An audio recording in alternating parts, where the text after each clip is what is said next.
In new polling conducted by YouGov for The Economist, President Joe Biden's level of approval among registered voters is only 2 percentage points behind his level of disapproval. A full 47% of respondents in that category indicated approval for Biden's job performance, while 49% shared disapproval. The overall levels, including those registered to vote and who hadn't made that move, had approval for Biden's job performance at 43% and disapproval at 48%. Overall, Biden's approval led his disapproval among Black respondents, those under the age of 45, and urban residents. Huge portions of those who reported voting for Biden in 2020 also stuck with him. In that group, 81% indicated approval for Biden's work in the White House. The average maintained by the elections data and analysis site 538 shows Biden's overall level of approval up by nearly 6 percentage points since July of 2022. Presently, it's at 43.2%, but on July 21st of this year it hit 37.5%. These results and improvements in Biden's overall standing obviously carry generally positive signs for his planned run for re-election. Biden could end up facing Donald Trump in the general election yet again, but it's not a sure thing at this stage that the former president will even win the Republican presidential primary.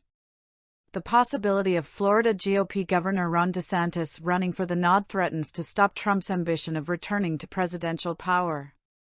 Just in terms of election results, DeSantis is excelling.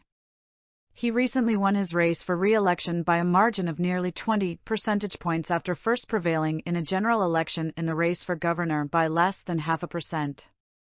And Trump? Candidates he endorsed losing and kept losing in races nationwide during this year's recently concluded midterm elections. In 7 high-profile contests where his Save America PAC spent money, Trump's candidates lost in 6. The only exception was the Ohio Senate race. In the 5 most competitive House races, as determined by the Cook Political Report, where Trump made endorsements, his candidates all lost. As for Biden, positive signs continue. Average gas prices remain on a downward trend. The rate of inflation in both one-year and month-to-month measurements is sinking according to federal metrics from both the Commerce and Labor Departments, and a federal measurement from the Commerce Department shows wages rising faster last month compared to October than prices rose, meaning the spending power some Americans saw outpaced inflation. Delays at ports are shrinking, and prices, at least those not subject to contract requirements, for shipping routes from Asia to the West Coast are way down to what recent data indicated was an average slightly below a 2019 level. The rate of increase in rent costs at new rentals is also sinking, numbers show.